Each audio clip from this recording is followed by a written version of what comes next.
Assalamualaikum warahmatullahi wabarakatuh. Hai semua.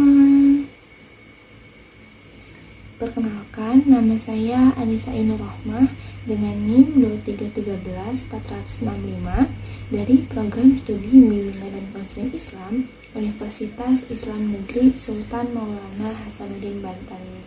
Jadi teman-teman, di video kali ini saya akan membuat video pembelajaran mengenai bagaimana cara pengadministrasian serta pengelolaan dari instrumen AKPD.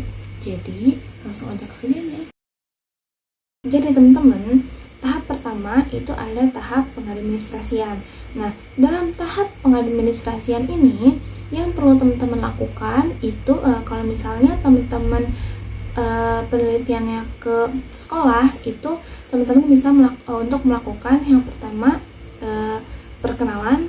Jadi teman-teman berkenalan diri kepada siswa-siswa di kelas tersebut dengan menyebutkan nama lengkap, nama panggilan, terus kelas, prodi, sama universitas, asal universitas gitu ya. Dan kalau bisa dengan biar cair suasananya, biar gak tegang gitu ya, teman-teman bisa basa-basi lah istilahnya, ngobrol sebentar gitu. Nah, habis itu teman-teman bisa melakukan doa. Setelah doa, teman-teman bisa untuk menjelaskan tujuan dari teman-teman datang ke sekolah itu untuk apa. Jadi tujuan dari teman-teman ke situ tuh buat apa gitu. Setelah doa, teman-teman dipersilahkan dan waktunya untuk menjelaskan instrumen apa yang akan teman-teman gunakan. Nah, misal instrumen AKPD. Nah, teman-teman bisa untuk menjelaskan instrumen tersebut dengan rinci dan jelas. Nah, karena di sini saya menggunakan instrumen AKPD, jadi saya akan menjelaskan dari instrumen AKPD tersebut. AKPD atau Angket Kebutuhan Peserta Didik adalah semacam instrumen yang dipakai oleh guru BK untuk mengetahui bagaimana perkembangan dari siswa, baik dari segi pribadi, sosial, belajar, hingga karir. Nah, jadi ini tuh kayak semacam pemetaan kondisi siswa supaya guru BK di sekolah tuh tahu apa yang akan dibutuhkan serta masalah apa yang sedang dialami oleh siswa tersebut. Nah, cara kerja dari AKPD itu seperti ini ya, simak baik-baik ya teman-teman. Jadi jika nanti teman-teman ingin praktik di sekolah, teman-teman bisa menggunakan kalimat seperti ini. Tapi sebelumnya disclaimer dulu ya, bahwa kan dalam instrumen AKPD itu medianya ada dua. Jadi kita bisa menggunakan Google Form dan kita tuh bisa menggunakan kertas printan. Nah, di sini saya menggunakan medianya itu Google Form ya teman-teman. Di bawah ini bukan alat tes, melainkan angket kebutuhan untuk membuat program layanan bimbingan dan konseling. Jika teman-teman sebelumnya ada yang ingin ke toilet, saya akan memberi teman-teman waktu selama 5 menit dari sekarang. Tapi kalau nggak ada juga nggak apa-apa. Baik, jika sudah, saya akan memberikan tata tertib dalam pengisian Google Form AKPD ini. Yaitu yang pertama, dalam pernyataan AKPD, ada 50 butir dan pilihlah pernyataan yang paling sesuai dengan kondisi teman-teman saat ini dengan cara memberikan tanda centang atau checklist pada kolom iya atau tidak. Nah, selanjutnya saya harap teman-teman mengisi pernyataan tersebut dengan benar, sungguh-sungguh dan tidak bohong. Jadi saya pengen itu teman-teman ngisi pernyataan AKPD itu sesuai dengan kondisi dan apa yang sedang teman-teman rasain. Jadi jangan mengada-ngada gitu ya. Nah, selanjutnya hal yang paling penting juga jangan lupa teman-teman untuk mengisi nama dan nomor absen ya, karena itu untuk identitas teman-teman. Dengan benar isinya, jangan bohong. Selanjutnya barang yang tidak diperlukan harap dimasukkan ke dalam tas. Nah, jika sudah, siapkan kesiapan dari teman-teman. Jika sudah siap, langsung beri waktu dalam pengisian. Nah, biasanya pengisian itu diberi waktu 25 menit.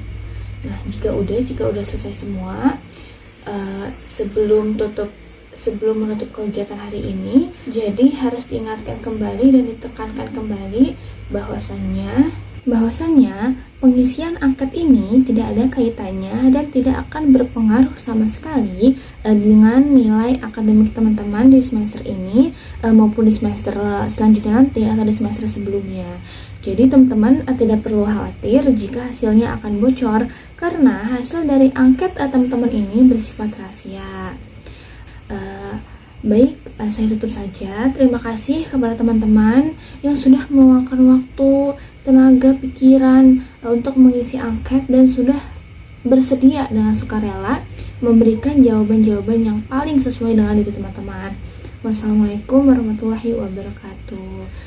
Pokoknya jangan lupa untuk memberikan apresiasi kepada teman-teman yang sudah mengisi dengan baik keseluruhan dari angket tersebut.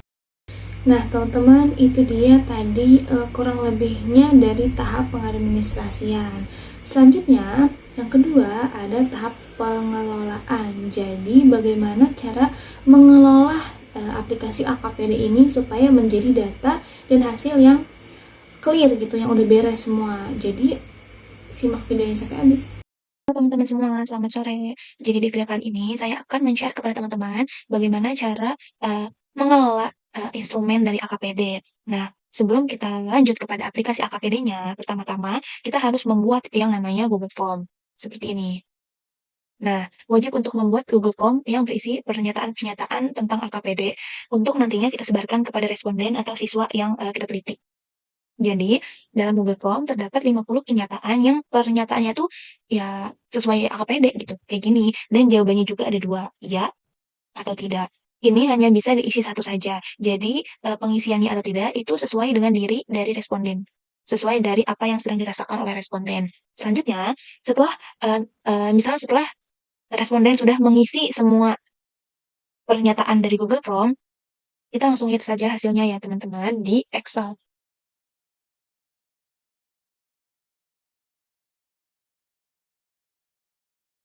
Nah, jadi teman-teman, ini udah ada hasil dari Google Form yang sudah dijawab oleh responden. Nah, di sini saya ngambil kelas 11 SMK TKR. Jadi satu kelas itu ada 28 siswa yang sudah menjawab. Nah, ini semua jawabannya. Nah, karena di sini jawabannya masih acak-acakan, jawabannya itu masih ya sama tidak, kita harus ubah dulu menjadi angka biar nanti kebaca oleh sistem dan biar urut aja gitu, biar gak ribet. Caranya gimana? Caranya kita pilih menu Find and Select yang ini yang di ujung, kita pencet. Habis itu kita pilih yang replace. Nah, nanti kalau udah kayak gini, feed what ini kita tulis dengan kalimat ya, dan replace-nya kita tulis angka 1. Habis itu, kalau udah, kita pencet replace all. Nah, ini kan udah ke ubah nih ya. Habis itu kita ubah yang tidaknya, yang jawaban tidak. Sama kayak tadi, tapi bedanya, kalau yang ini tuh feed what-nya tidak, replace with-nya kita tulis angka 0. Kalau tadi kan 1, kalau sekarang 0. Habis itu sama kayak tadi kita replace all. Gitu teman-teman. Jadi ini kan udah keubah semua ya. Nah, yang tadinya jawabannya ya sama tidak, sekarang udah berubah jadi angka 1 dan 0 supaya kebaca sistem. Setelah itu, kalau udah, kita masuk ke dalam aplikasi AKPD-nya. Kalau udah semua, selanjutnya kita buka aplikasi AKPD-nya.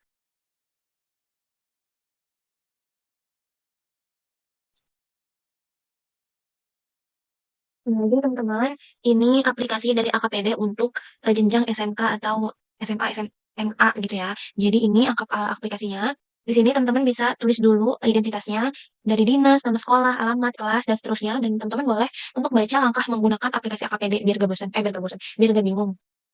Habis itu, selanjutnya ada di sini angket. Nah, angket ini yang tadi ya guys, teman-teman, yang tadi pernyataan itu yang sudah dibuat di Google Form. Nah, ini ada di sini.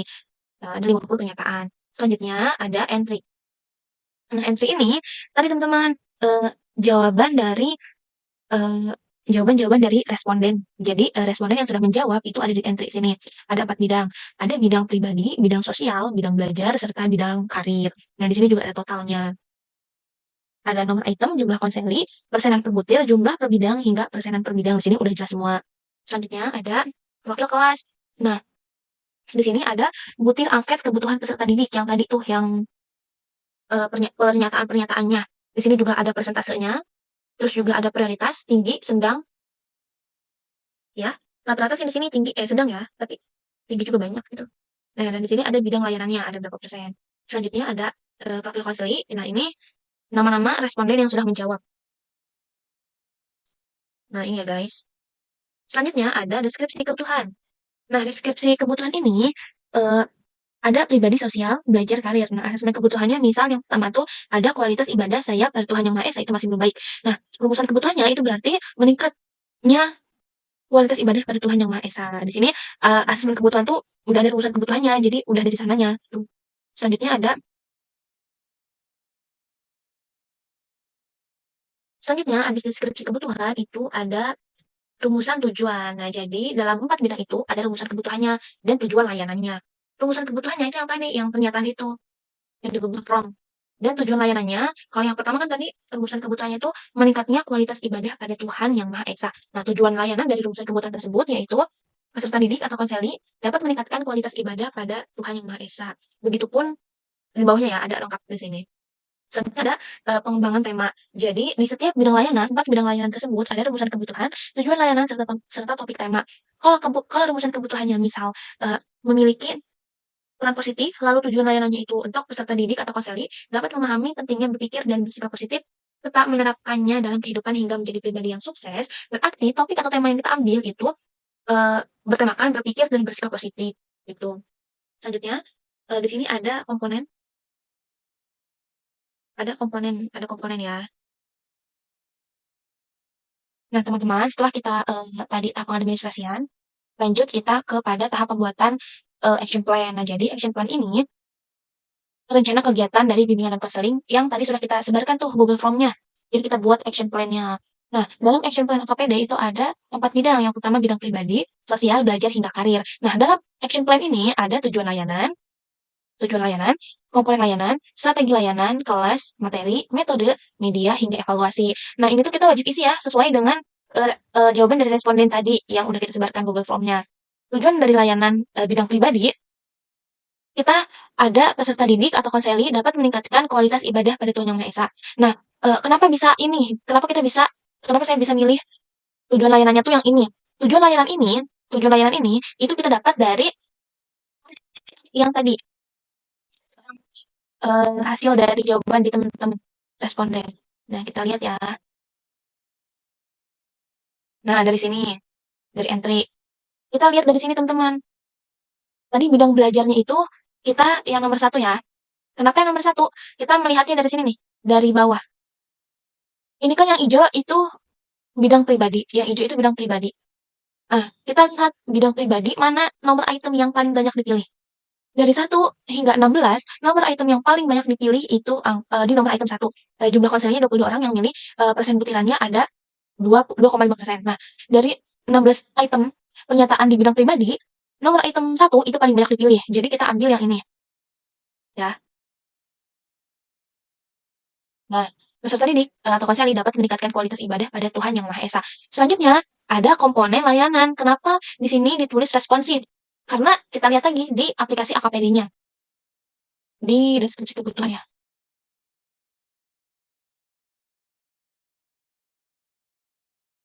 Kita lihat di sini, wait, nggak bisa lagi.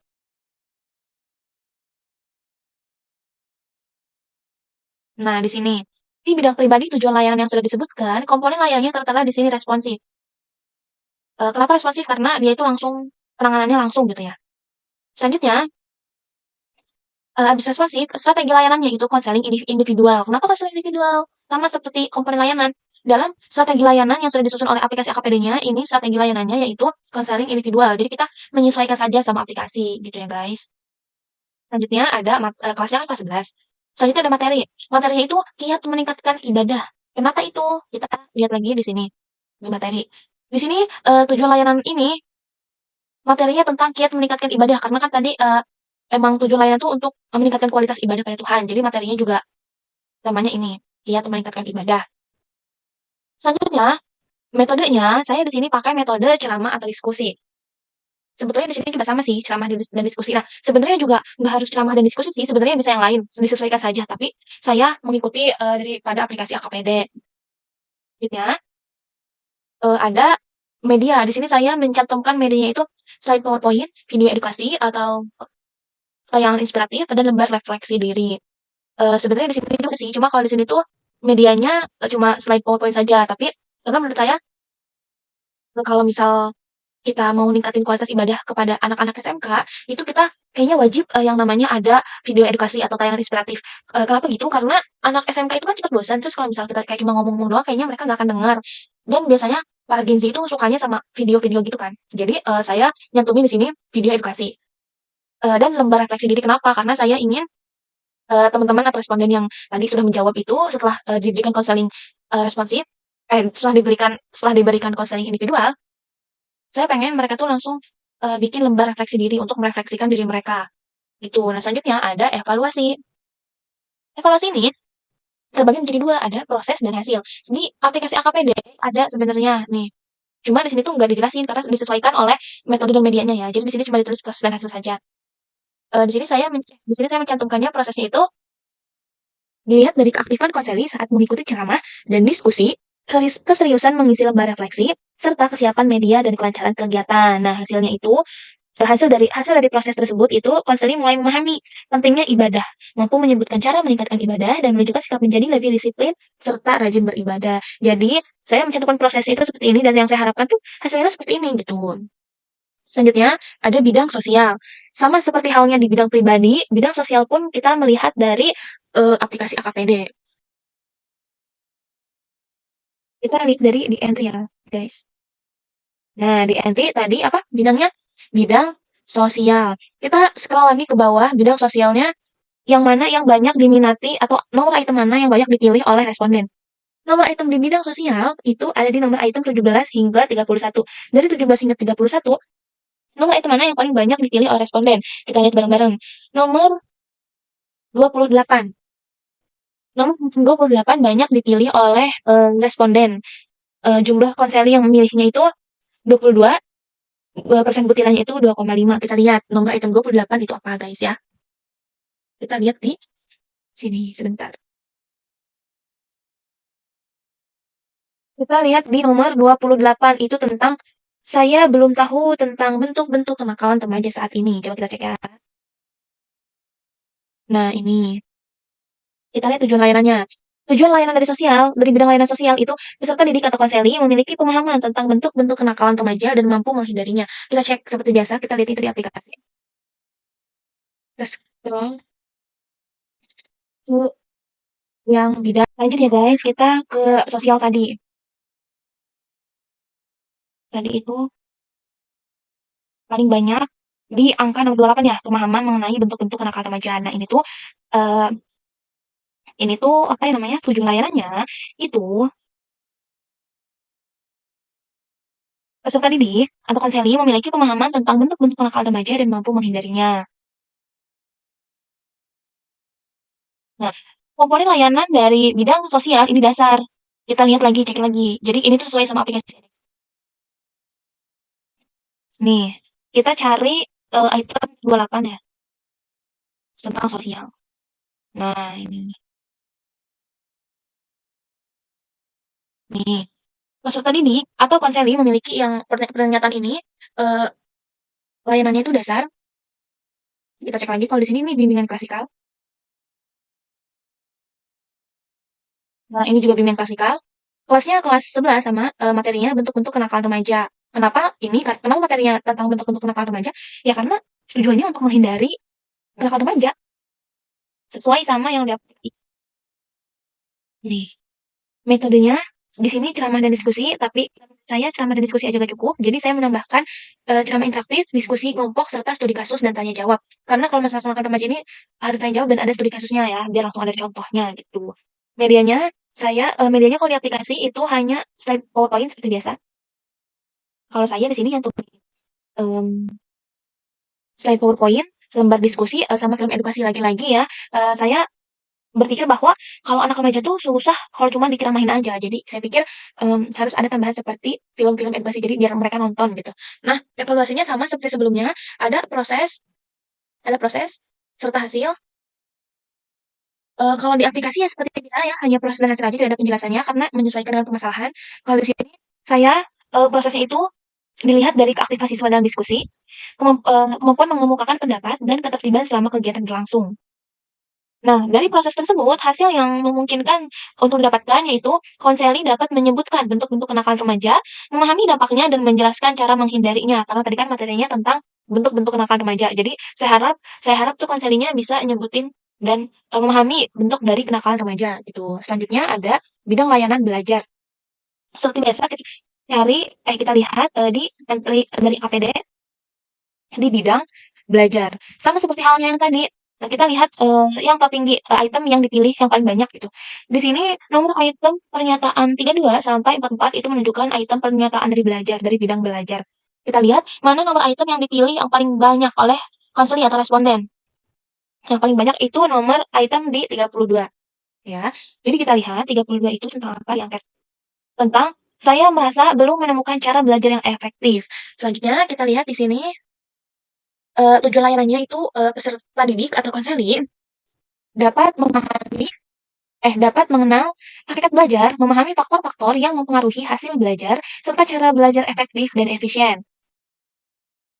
Dan komponennya dasar sama kayak sosial, bimbingannya juga klasikal, terus materinya efektif dan efisien. Sama halnya sebelum-sebelumnya kita lihat di sini. Nah, di sini. Nih, cara belajar efektif dan efisien.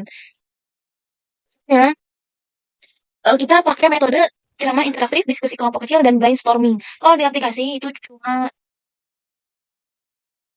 Kalau di aplikasi itu cuma ini aja ya, teman-teman, cuma ceramah diskusi aja.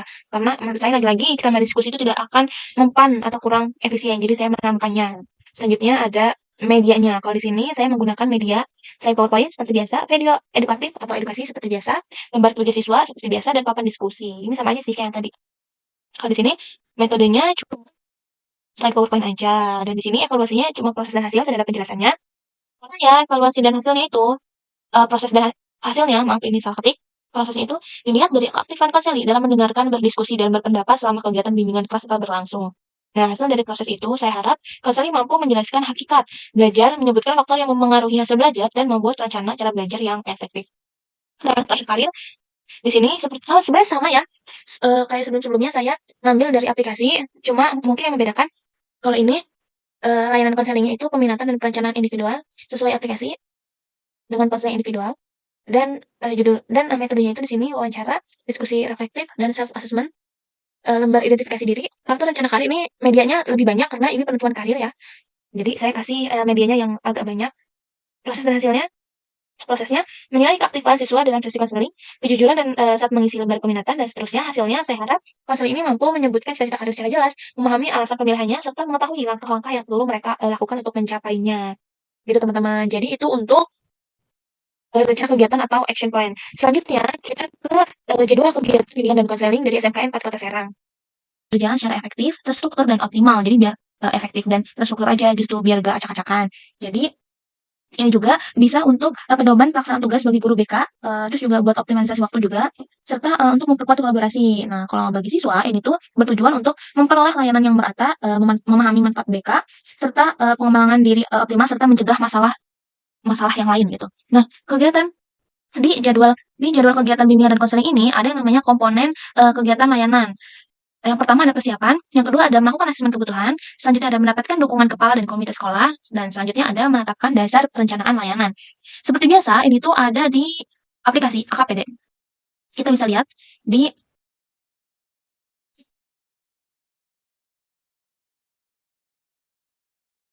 sini guys, sebentar. Nah, di sini di jadwal kegiatan. Sebenarnya di aplikasi ada, tapi ya seperti ini bentuknya. Jadi, itu tinggal pindahin aja guys ke ini. Pindahin ke jadwal kegiatan ini. Nanti di sini juga ada bulannya. Bulan Juli, Agustus, September, atau bulan-bulan lainnya ya. Kalau misal kita pakai jadwal kegiatan yang ganjil, ya kita makanya bulan Juli sampai September. Kalau genap ya berarti seterusnya gitu. Nah, ini kan sesuai, saya juga ngambil template ini ya, template tabel jadwal kegiatan ini sesuai dengan POP BK. Jadi sesuai dengan POP BK ya teman-teman. Nah, selanjutnya di sini kan ada pelaksanaan, terus juga ada layanan dasar. Nah, layanan dasar ini mencangkup bimbingan klasikal, bimbingan kelompok, Kalau layanan responsif ini mencakup konseling individual, konseling kelompok, referral, konsultasi, dan bimbingan teman sebaya, peer guidance. Ada juga konferensi kasus serta kunjungan rumah. Dan selanjutnya ada peminatan dan perencanaan individual. Ini ada konseling individual dari kelompok, konsultasi dan karir day. Selanjutnya dalam jadwal kegiatan juga ada dukungan sistem yang mencangkup pengembangan jejaring, kegiatan manajemen, pengembangan staf hingga kolaborasi. Serta ada pengembangan profesi konselor juga. Yang pertama ada in-service training, selanjutnya ada pendidikan lanjut. Nah, dan ada penelitian dan pengembangan. Yang terakhir ada akuntabilitas yang meliputi evaluasi proses, hasil, supervisi hingga pembuatan laporan. Jadi, yang kita checklist di bulan Juli, Agustus hingga September itu kita mengikuti tadi ya di action plan. Nih, di action plan kan ada bentar. Action plan itu ada bimbingan klasikal. Ini di action plan juga kita bikin jadwal kegiatan itu sesuai dengan action plan yang sudah kita buat. Bimbingan klasikal. Nih ya. Kita buat di jadwal kegiatan. Nih, bimbingan klasikal. Kita terserah mau buatnya di bulan apa, entah itu bulan Juli, Agustus atau September. Tapi saya memilih untuk pembuatannya itu di perealisasiannya tuh di bulan Juli dan Agustus. Kenapa dua? Karena bimbingan klasikalnya di sini di action plan tuh ada dua. Nih, di bidang sosial sama belajar. Itu dua-duanya pakai bimbingan klasikal. Makanya saya di jadwal kegiatan itu dua, ya di bulan Juli hingga Agustus. Selanjutnya, ada konseling individual ya. Itu ditaruhnya di peminatan dan perencanaan individual. Ada konseling individual dari kelompok. Tapi nggak ada kelompok ya, cuma konseling individual aja. Kalau di action plan, konseling individual di bidang karir, di bidang pribadi itu konseling individual. Saya taruh konseling individual itu di bulan September. Jadi gitu teman-teman. Nah, setelah habis pembuatan jadwal kegiatan dari bimbingan konseling, ada yang namanya promes. Promes itu program semesteran bimbingan dan konseling, pembuatan program semesteran bimbingan dan konseling. Jadi ini tuh bisa dikatakan sebagai promes ya guys. Nah, di promes ini ada jenis kegiatan layanan, bidang bimbingan yang tadi 4 segi bidang itu, fungsi bimbingan, tujuan, kelas, dan waktu. Nah, di persiapan, ini seperti biasa, kita ngeliatnya di aplikasi AKPD di bagian promes. Ya, kita cari. Nih, promes ganjil atau genap. Saya makainya yang ganjil. Ya, kayak gini bisa dilihat. Sebenarnya sama sih, cuma tinggal mindahin aja. Nah, kayak gitu. Nah, persiapannya yang pertama, pembagian tugas guru bimbingan dan konseling atau konselor. Ya, bisa dibaca di sini.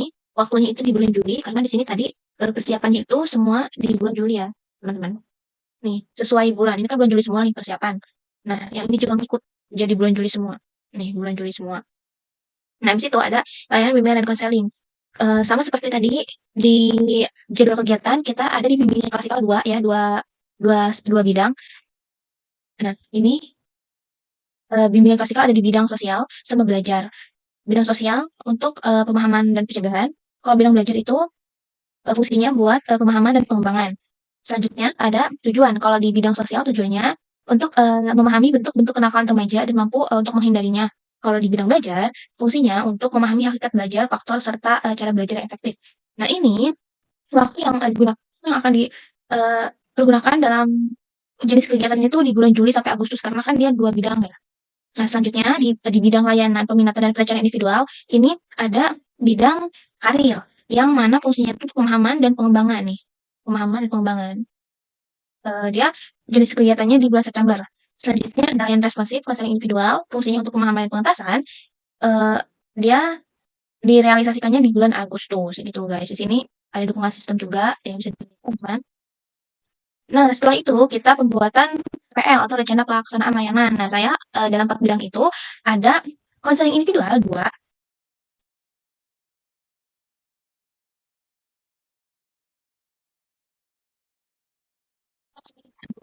bimbingan klasikal 2 bidang.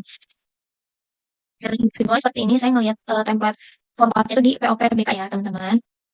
Ini untuk RPL konseling individual. Waktunya 1 kali 45 menit bisa dicek. Saya melihat ini dari POPBK. Selanjutnya ada bimbingan klasikal untuk bidang layanan sosial. Bimbingan klasikal tuh lebih panjang ya teman-teman. Ini juga sama, saya dapat formatnya dari POPBK. Sama ya guys, dari POPBK. Ada ini teman-teman. Tinggal sesuaikan aja. Sebenarnya di aplikasi ini juga ada nih dari klasikal, kelompok, individual. Sebenarnya ada teman-teman, tinggal disesuaikan saja. Nih, ini bidang layanan belajar. Saya juga pakai bimbingan klasikal. sama ya, tinggal disesuaikan sama masalahnya aja. Dan yang terakhir ada pakai konseling individual. Jadi dalam 4 bidang itu yang 2 konseling individual, yang 2-nya lagi pakai bimbingan klasikal. Jadi teman-teman segitu aja bahasan mengenai pengadministrasian dari aplikasi AKPD. Terima kasih. Wassalamualaikum warahmatullahi wabarakatuh.